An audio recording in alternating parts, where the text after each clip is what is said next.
Muy buenas noches, queridos hermanos. Como cada viernes ya estamos acostumbrados a esta pequeña cita semanal en la cual tratamos siempre alguna cuestión interesante, examinándola, estudiándola, sobre todo a tenor de lo que de ella explique la doctrina espírita. En este caso, esta semana queremos analizar el papel que juega cuestiones como el sexo y el placer en la obsesión espiritual. Allan Kardec, en el libro de los espíritus, nos habla de la influencia espiritual, de la influencia que los espíritus ejercen en nuestra vida diaria, espíritus desencarnados, puesto que influyen en nuestro pensamiento. Y tanto así que los espíritus superiores, cuando Allan Kardec les pregunta sobre si es cierta esa influencia, ellos contestan que a menudo nos dirigen. En el libro de los Medium también se toca la cuestión de la obsesión, de esa influencia espiritual perniciosa de una mente desencarnada sobre otra que se haya encarnada en este caso, aunque de esto habría mucho que hablar, porque también obsesión espiritual perniciosa también se puede dar entre desencarnados, entre encarnados, entre encarnado sobre desencarnado y entre desencarnados sobre encarnados. Nosotros esta noche vamos a hablar del papel que juega el sexo y el placer en la obsesión espiritual de desencarnado sobre encarnado, es decir, de alguien que está en el plano espiritual, que ha abandonado el plano físico a través de la desencarnación o muerte, y que sin embargo sigue influenciando de modo pernicioso a aquellos compañeros, aquellos hermanos que continúan todavía unidos al cuerpo, es decir, reencarnados en la vida física. Pues bien, en el libro de los Medium se ve la obsesión como la influencia perniciosa de un espíritu sobre otro, y la definen los espíritus superiores en tres variedades: la obsesión simple, la fascinación y la subyugación. De modo que en la codificación espírita tenemos bien definida, bien investigada y esclarecida por los espíritus superiores a todas las preguntas que sobre este tema efectúa Allan Kardec. Nada más, vamos a pasar sin mayores explicaciones, que daremos a lo largo del programa, a hacer la oración como cada inicio de programa, puesto que todas y cada una de los actos espíritas se inician siempre con una oración, a fin de colocarnos bajo la protección del Maestro Jesús, de Dios nuestro Padre. Vamos a elevar el pensamiento a nuestro Padre, a nuestro hermano mayor, al gobernador espiritual de la tierra, el Maestro Jesús. Y te vamos a pedir en esta noche, Señor, por todos los hermanos, tanto los que están en la posición de encarnados como aquellos otros que estando en la posición de desencarnados influyen de modo pernicioso en la vida de sus hermanos. Te vamos a pedir por ambos, Padre, porque sabemos que existe una gran afinidad entre el obsesor y el obsedido. Por eso es necesario pedirte y orar por los dos.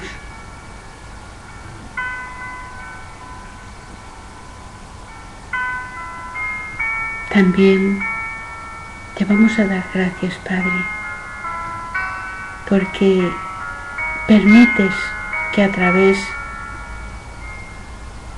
de algo que acarrea tanto sufrimiento como es la obsesión, sin embargo, al final del proceso redunde en un bien para ambos seres, puesto que de enemigos muchas veces, o de colegas, de vicios, de apegos, de sensaciones, de vicios, van a pasar a ser dos hermanos que se ayuden y se den la mano en el camino evolutivo. Así sea. ¿Qué decir del placer? El placer se ha visto siempre en nuestro mundo como algo que se asocia a la felicidad. En el espiritismo no hay nada contra el placer. El espiritismo no prohíbe, no anatematiza nada, lo hemos dicho muchas veces. El espiritismo tan solo esclarece que a toda acción va a corresponder una reacción. Y bajo ese punto de vista, cada uno elige hacer o no hacer tal o cual cosa. Porque en el espiritismo no existe esa idea de pecado, sino acciones que, junto con pensamientos y con palabras, están más o menos cerca de las leyes de Dios. Aquellos pensamientos, acciones o palabras que están más cerca de la ley de Dios generan mayor felicidad que, por el contrario, aquellas otras que se hallan alejadas de las leyes de amor universal, las cuales, al estar alejadas de las leyes del amor que rigen el universo, van a generar, como lógico y natural, sufrimiento. La idea de placer, como hemos dicho, se ha unido siempre, o por lo menos en una gran parte, a la felicidad. Al menos ahora mismo ese es el concepto que tenemos. Las religiones de antiguo anatematizaban el placer, porque explicaban que aquí a este mundo veníamos a sufrir. Filosofías materialistas explicaban todo lo contrario. Dicen que a este mundo venimos a ser felices. El espiritismo sostiene que a este mundo es un curso de almas. Venimos a aprender, venimos a evolucionar. Y sin que sea legítima para nosotros ni una postura ni la otra. Aquí venimos para evolucionar, para elevarnos sobre todo en el terreno moral y también, por supuesto, en el de conocimientos.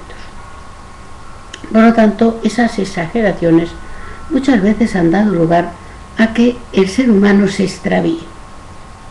Porque es como cuando a los niños se les dice, si haces tal cosa va a venir el hombre del saco y te va a llevar.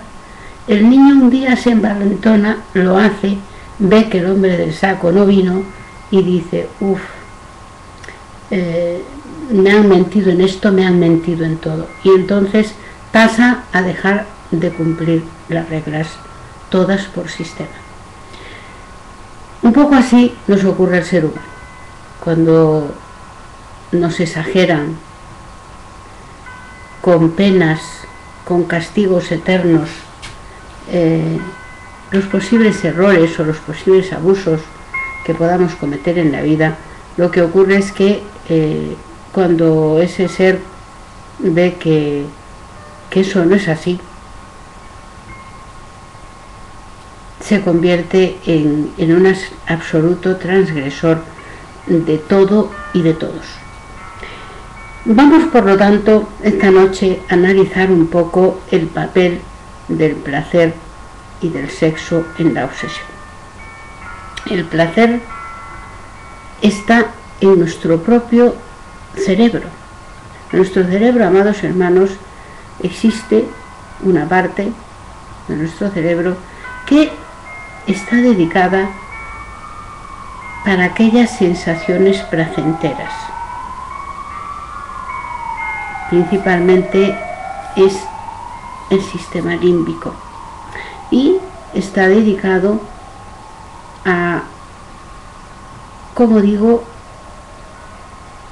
suministrar una sensación de placer.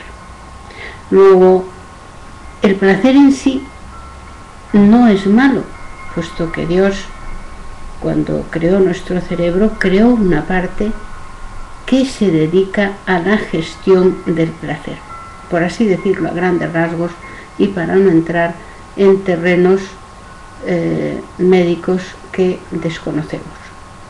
Sin embargo, sabemos que una parte de nuestro cerebro gestiona el placer. Luego, ya tenemos un dato: el placer no es tan malo como antiguas religiones y antiguas filosofías nos han hecho creer, puesto que está en nuestra naturaleza. Ahora bien,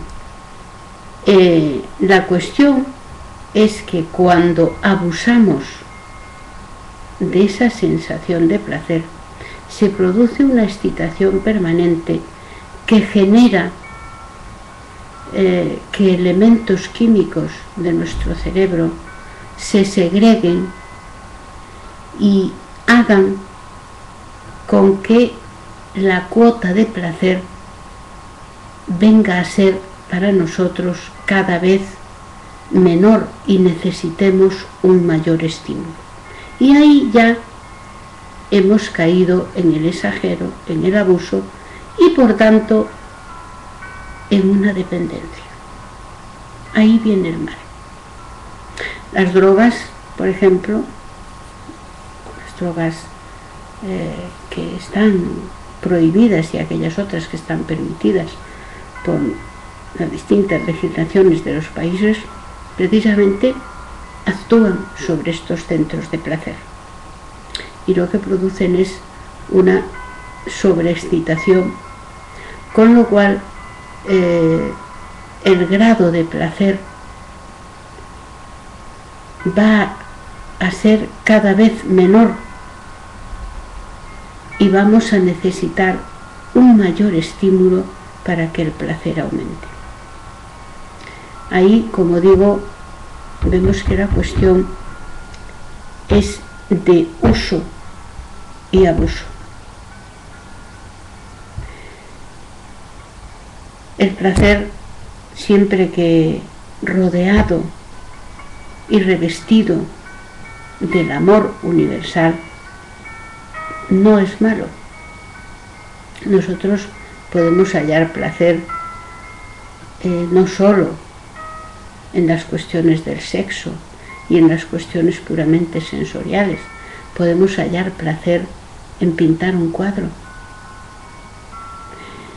en dedicarnos al trabajo del voluntariado en la Cruz Roja Española o en la Sociedad Española contra el Cáncer o en cualquier otro organismo que procure el bien para los hermanos de camino sin esperar nada a cambio. Podemos también hallar placer en dedicar un tiempo a la semana en cuidar enfermos de modo altruista. Es decir, podemos encontrar placer de muchas maneras, no solo a través del sexo y las peligrosísimas drogas. Por lo tanto, ahí la diferencia entre un placer y el otro va a ser para mí el estar acompañado de amor. Cuando nosotros sentimos placer por algo que estamos haciendo de modo altruista, fraternal o sencillamente porque dedicamos nuestro tiempo a un arte, a una ciencia, al descubrimiento de un nuevo medicamento para la humanidad, etcétera, etcétera, ahí el placer es el placer, como le llamo yo, del bueno. Cuando el placer lo buscamos a través de distintas relaciones sexuales sin estar revestidas de amor, cuando buscamos el placer a través de drogas, alcohol, tabaco, etcétera, etcétera, ese es el placer malo. Y ese placer nos llevará a que siempre busquemos un poco más, porque esa sobreexcitación, como digo, del sistema cerebral que traemos para la cuestión de la gestión del placer, va a exigir siempre un poco más. El placer, por lo tanto, hay que también ponerle límites, gestionarlo. Esto es muy importante, puesto que la indisciplina, el no poner límites a las cosas, a las situaciones, nos lleva a un desorden, al abuso, y ahí, a través de la falta de disciplina, de la falta de orden y de la falta de abuso, es que vienen unas consecuencias nefastas para nosotros. En el actual momento que vivimos en la sociedad, donde, como digo, se parte de la base de que aquí la criatura ha venido a ser feliz. Y todo vale para buscar esa felicidad. Sin embargo, no es así. A veces, si nos paramos a pensar, amados hermanos, buscando, nos entretenemos, pasamos el tiempo, transcurren los años de nuestra vida, de nuestra reencarnación, buscando cómo estimular los sentidos para el placer, y nos olvidamos de la meta más importante que traíamos en la vida, en la reencarnación, que es la de evolucionar espiritualmente.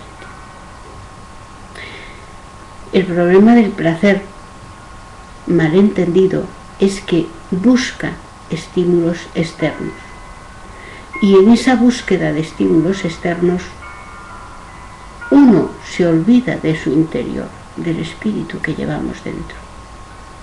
Es como si, tratando de excitar polvo de estrellas, porque nosotros no somos otra cosa que polvo de estrellas, nos olvidamos de la gran luz que llevamos dentro de nosotros y que debe irradiar hacia afuera para alumbrar no solo nuestro camino, sino el camino de nuestros hermanos. Ese es el principal problema de la búsqueda constante de un mayor placer. Debemos buscar ser cada vez más felices. Eso es legítimo, pero no podemos aunar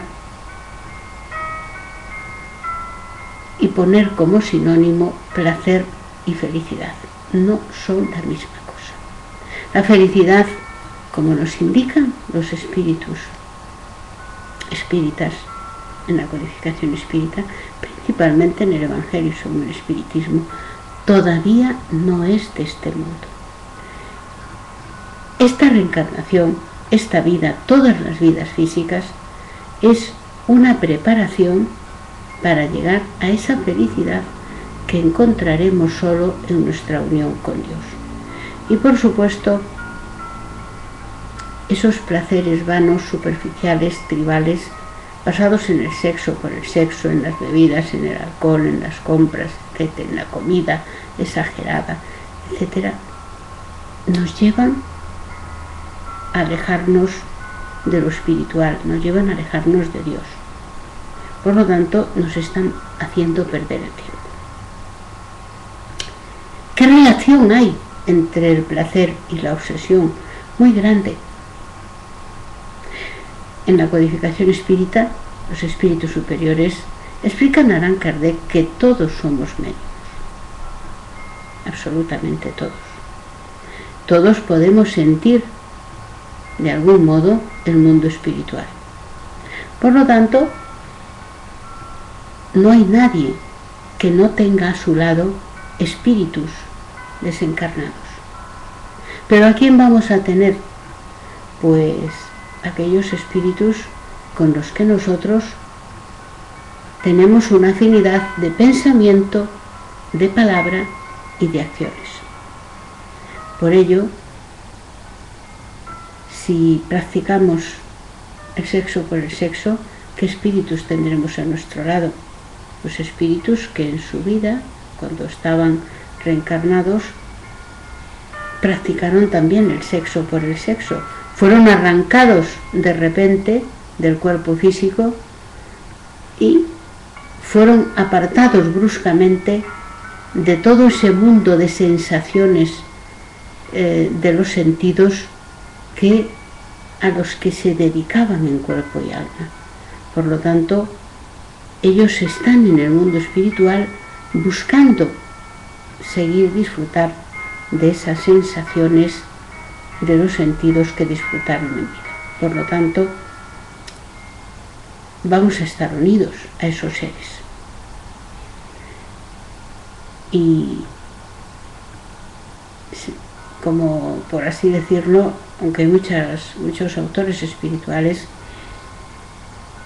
y que hablan de que el vampirismo lo es de una entidad espiritual desencarnada sobre una encarnada, yo creo que en las cuestiones del vampirismo y la obsesión, la acción es mutua. Entre el obsesor y el obsedido, entre el vampiro espiritual y el vampirizado, existe un intercambio de energías.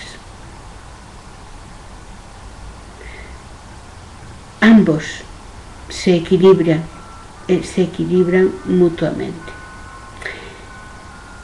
Porque la víctima tiene una gran carga de culpabilidad, de remordimiento, y eso hace que se acople perfectísimamente y en una acción equilibrante con el odio y el rencor, con las energías de odio y el rencor que arrastra el obsesor espiritual que no le ha perdonado.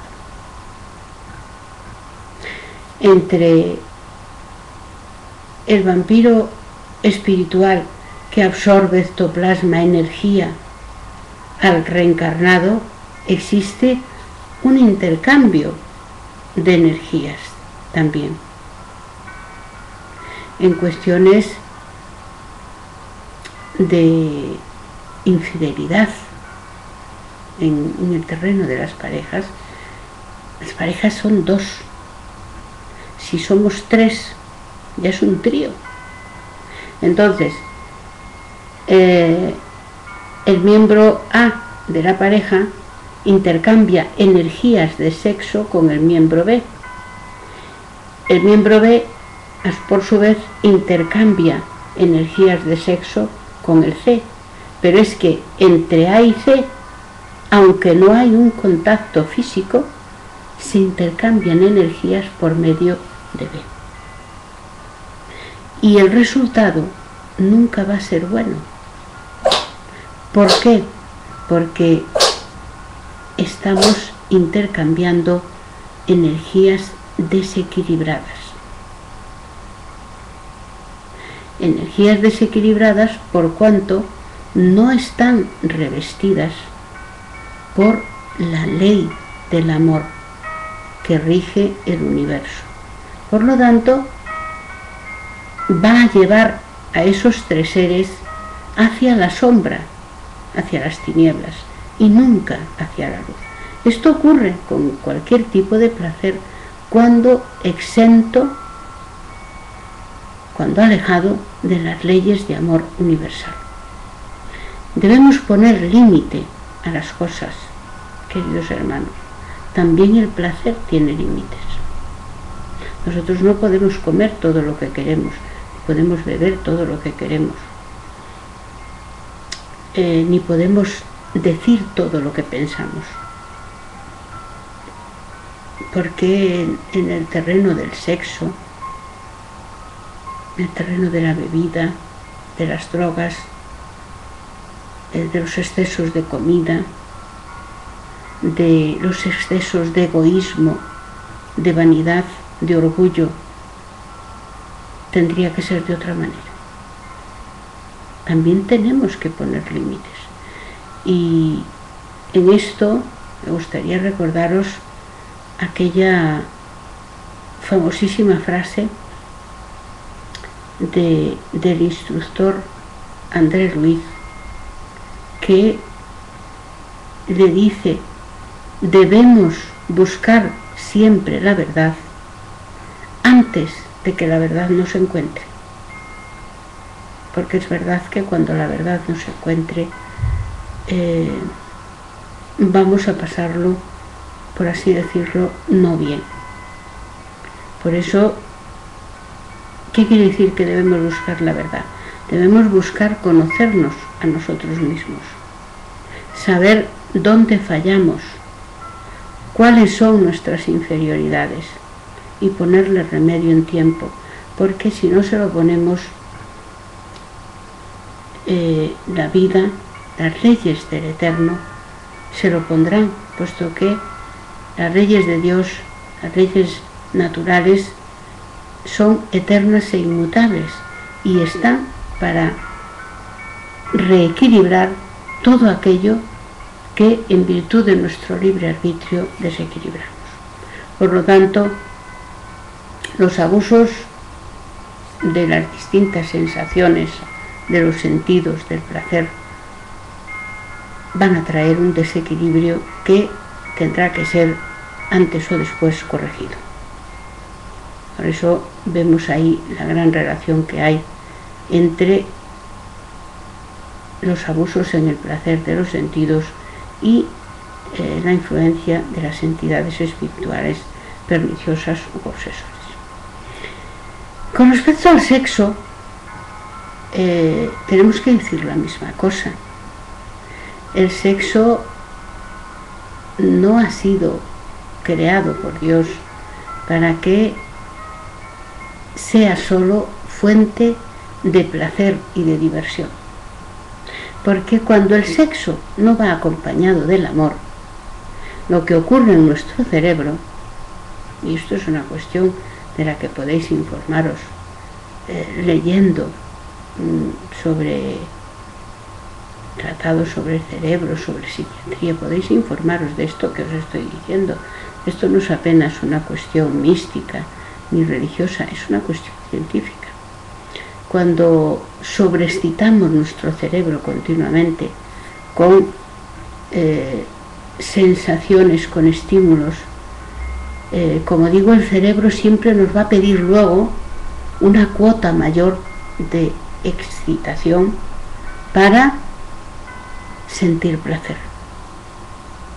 De este modo se llega a las aberraciones sexuales. De este modo se llega a la lujuria. La lujuria no es otra cosa que una aberración en el terreno del sexo. No es una falta de castidad. La castidad no es abstenerse de tener relaciones sexuales. Para el espiritismo la castidad no es abstenerse de tener relaciones, es que las relaciones que se tengan sean legítimas y dentro de la ley, es decir, revestidas por el amor. El sexo no es una cosa mala, no es un pecado. El espiritismo no admite los pecados.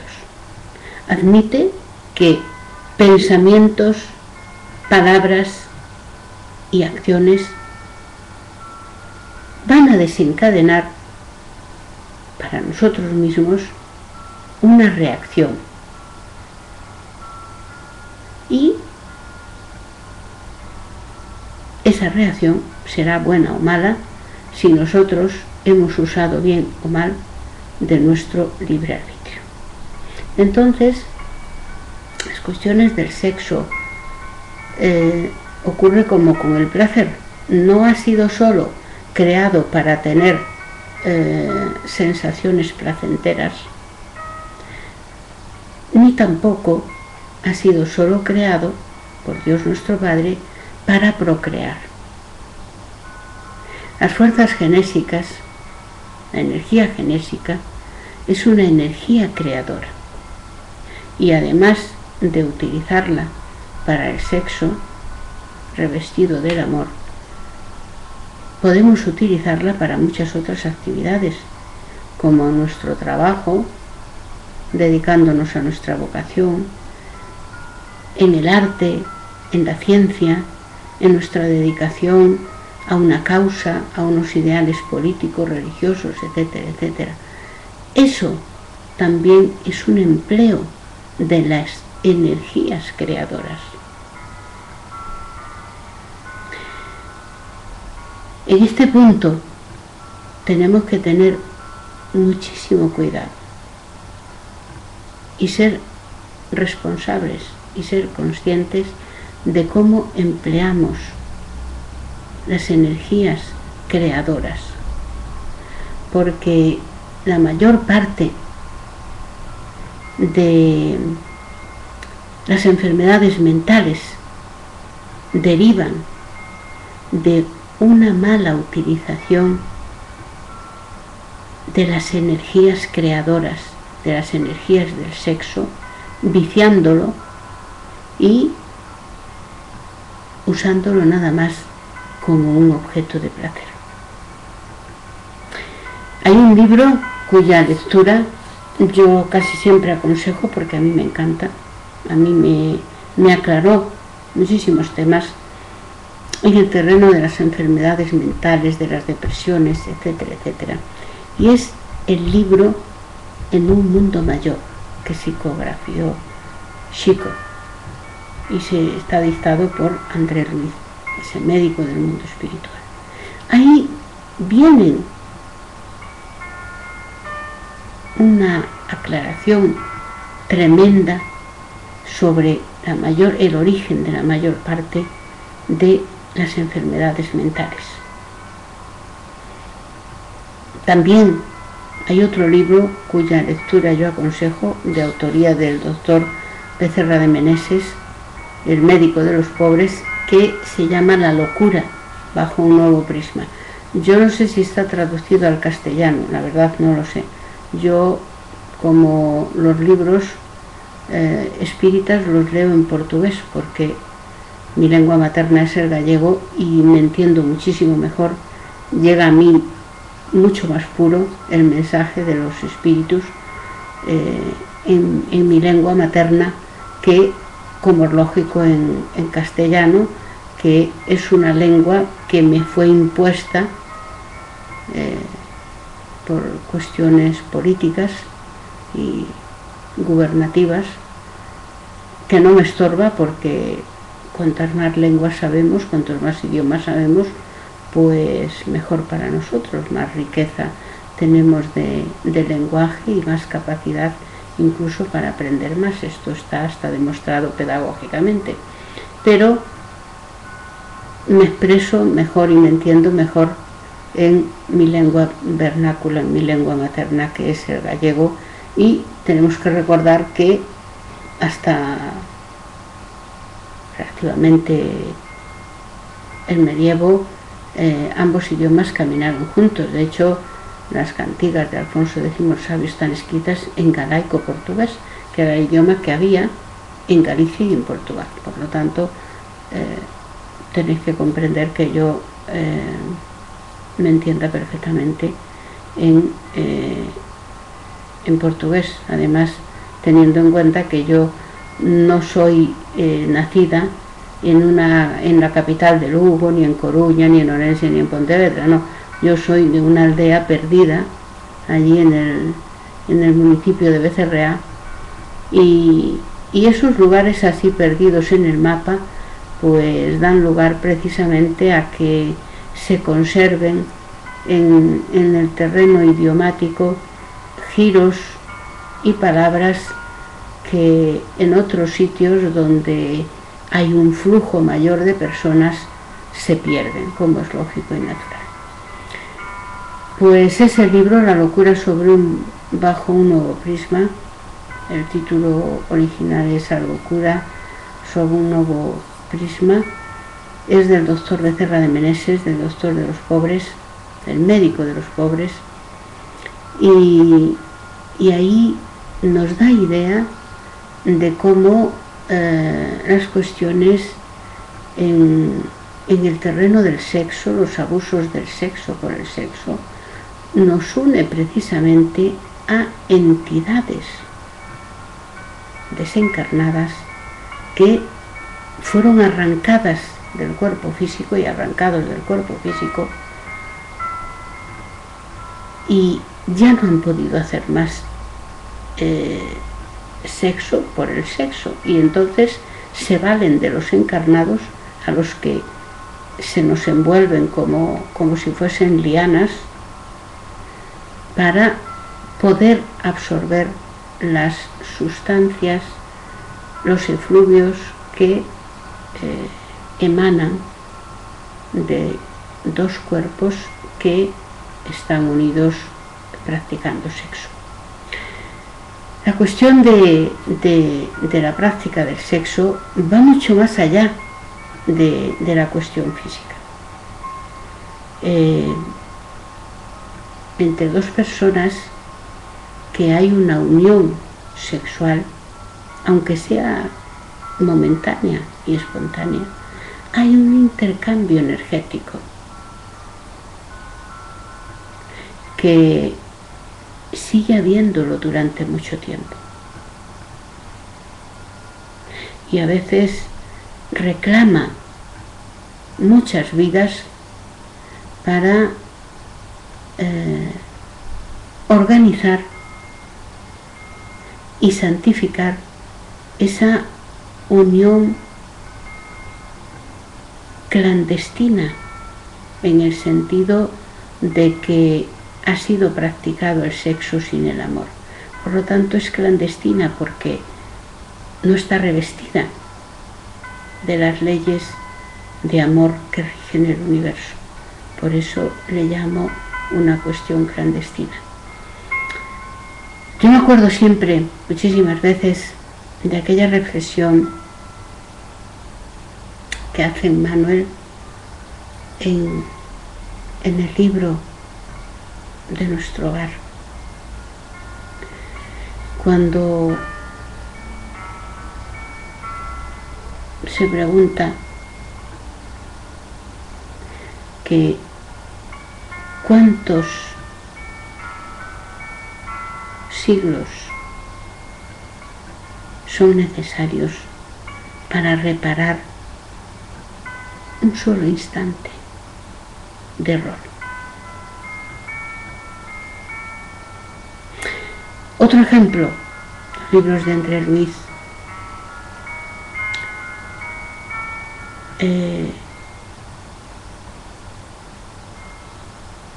Hablando sobre cómo los encarnados cada noche, mientras nuestro cuerpo duerme, vamos al mundo espiritual y vamos precisamente muchas veces en busca de sensaciones del sexo por el sexo con entidades. ¿Cómo es eso?, diréis. Eso es muy fácil. Decía ese insigne espíritu que dime qué haces por el día y yo te diré dónde vas por la noche. Si a nosotros por el día se nos van los ojos detrás de un rubio o de una rubia o de un moreno o de una morena, y esto ocurre varias veces, de noche nuestro espíritu se irá en busca del rubio o de la morena. Esto es así, es la ley. Y ahí vamos a tener sensaciones de placer, momentos de sexo por sexo, pero que no es un sueño, es una situación real. Y tendrá consecuencias. Recordemos que Martín Peralba, por ejemplo, uno de los grandes estudiosos del mundo onírico, él hablaba de 3 tipos de sueño. Los sueños que eran resultado de las preocupaciones que tenemos durante el día. Por ejemplo, si yo me voy a operar, pues es posible que yo sueñe con esa operación, porque estoy preocupada por esa operación quirúrgica. Ese sería un tipo de sueños, ¿no?, que están basados en aquellas preocupaciones que tenemos por el día. Luego tenemos otros sueños que están basados en vivencias del pasado y hasta en videncias del futuro, no porque tenga una bola el espíritu y pueda predecir el futuro, sino que, conocedor de la ley efecto-causa o acción y reacción, llamémosle como queramos, pues, y conocedor de lo que ha hecho, puede pensar, ver y entrever aquello que le espera en una vida futura o incluso en esta, pero de un modo futuro como consecuencia de acciones que cometió ahora en el presente o en un pasado. Y luego tenemos otra tercera clase de sueño que en algunas culturas modernas, en algunas filosofías espiritualistas, ellos hablan de sueños lúcidos.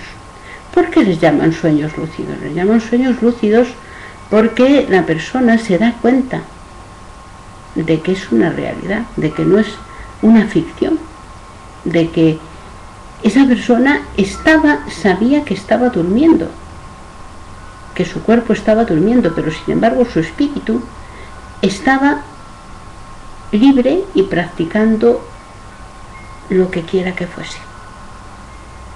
Ese tipo de sueños son, en el espiritismo, son vivencias en el mundo espiritual. ¿Por qué? Porque el espíritu, cuando el cuerpo físico y sobre todo el cerebro no lo necesita para las funciones intelectivas, porque la inteligencia radica en el espíritu, es el principio inteligente, entonces el espíritu, junto con el espíritu, se va al mundo espiritual, porque el cuerpo, para las funciones vegetativas, no necesita el espíritu. Ha ido aprendiendo a lo largo de cientos de miles de millones de años, ha ido aprendiendo a realizar las funciones vegetativas sin el concurso del principio inteligente. Y por ese motivo el espíritu aprovecha los mínimos instantes en que se aflojan por así decirlo, las ataduras con el cuerpo físico para irse al mundo espiritual y va, pues claro, en busca de aquellas cosas, de aquellas situaciones, de aquellas personas que son de su interés. Nosotros en el mundo físico nos escondemos en la carne, pero en el mundo espiritual permanecemos tal y como somos. Entonces muchas personas, muchos hermanos, muchas hermanas, se sorprenden por el tipo de sueños que tienen. Ellos le llaman sueños. Ay, es que he soñado un sueño erótico. Bueno, ¿quién no ha tenido un sueño erótico alguna vez en la vida? Pero si la cosa se repite, ahí ya hablamos de palabras mayores. Pues no entiendo. No entiendo cómo puedo tener esos sueños, porque yo soy de lo más recatada, teóricamente.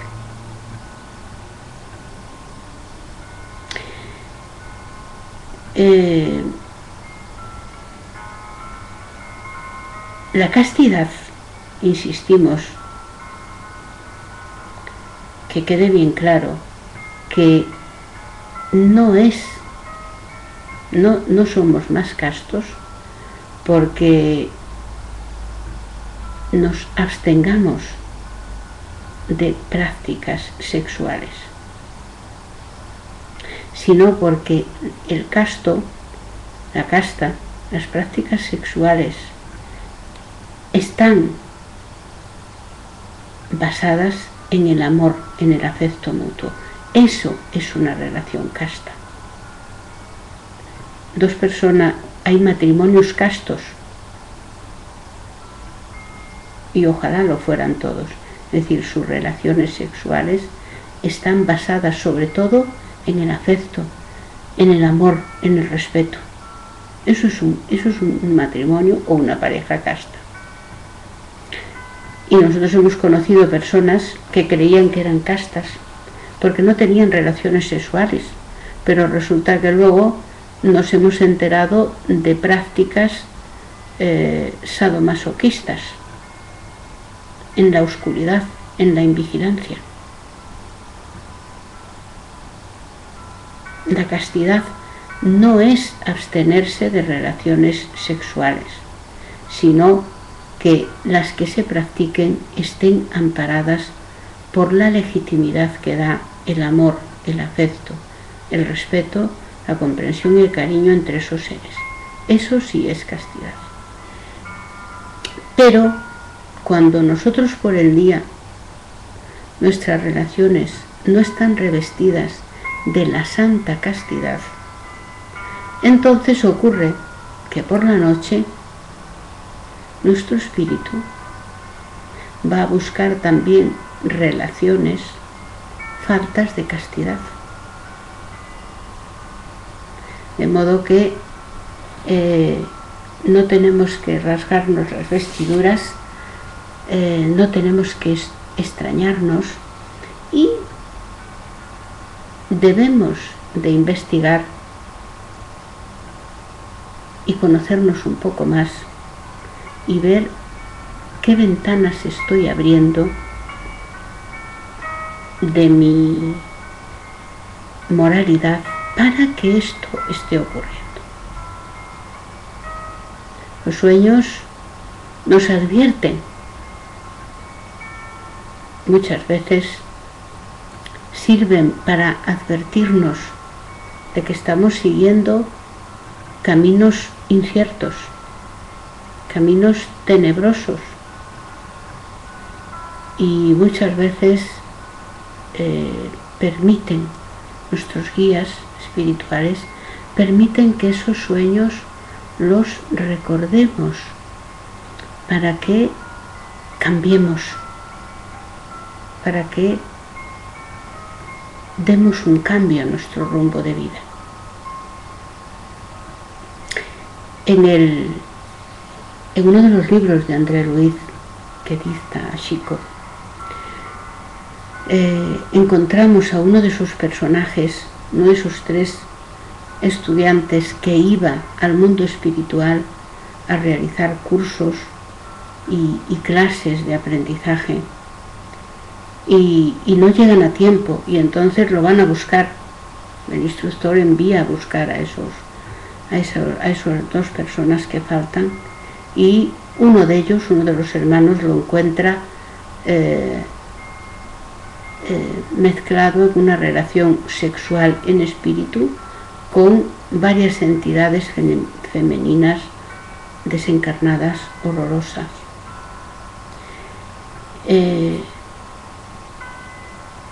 El otro lo encuentra discutiendo con una entidad sufridora porque ese hermano por el día habló mal de él, y entonces él por la noche viene a sus sueños, esa entidad viene a sus sueños para reclamarle lo que ha hablado y aclararle que lo que ha hablado no es así. Y el espíritu que en ese momento va con André, que es un espíritu que es especialista, no es un aprendiz como André, despierta, y para que deje de tener esa pesadilla, y entonces al despertarse pues dice: ¡ay, qué pesadilla! He soñado con el viejo Barbosa y me estaba riñendo y me estaba advirtiendo, y lo dejan ahí. Sin embargo, cuando llegan junto al otro hermano y rodeado de esas entidades practicando sexo, ellas intentan entrar en un diálogo de insultos con André y con el otro espíritu. Solo les dicen: nosotros también le estamos dando un cursillo de placer.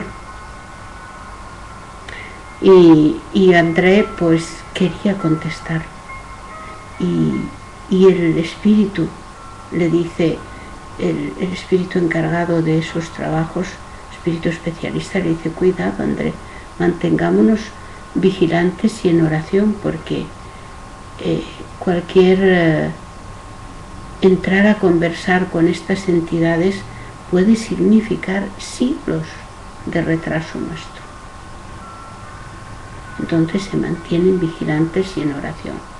Y le dice: pero no lo vas a despertar, a él lo vas a despertar. Y dice: no lo voy a despertar, porque él debe recordar, debe levantarse con la amargura y el sufrimiento que una noche de este estilo le va a acarrear, porque él ha aceptado la sugestión de esas entidades. Luego, fijaros el papel que desempeña el sexo por el sexo en nuestra vida y con respecto a las obsesiones. Muchas de las obsesiones se instalan por esas dos cuestiones, sexo y placer, por nuestra invigilancia. Consejo: el espiritismo es el consolador, la doctrina que vino a recordar todo lo que Jesús había dicho y había sido entendido o comprendido mal. Sin embargo, hace 2000 años aproximadamente, Jesús nos dio la receta para todo mal: orad y vigilad. Pero vamos a hacerlo bien. Vamos a orar por nuestros hermanos y vamos a vigilar nuestros pensamientos, nuestras palabras y nuestras acciones. No vayamos a caer en la conducta egoística de orar por nosotros y vigilar a nuestros hermanos. Vamos a hacerlo bien, y vamos a vigilarnos a nosotros mismos y orar por los demás. Nada más, queridos hermanos, tengamos pues celo, cuidado con las cuestiones del sexo y el placer, porque son aprovechados por hermanos y hermanas nuestros desencarnados, desequilibrados y, como digo, puede implicar un retraso evolutivo de siglos en nosotros, esas cuestiones. Nada más, desearos una feliz semana a todos y, si Dios lo permite, pues seguiremos el próximo viernes con otro interesante tema que seguramente pues habrá muchas personas, muchos hermanos interesados en seguirlo. Nada más.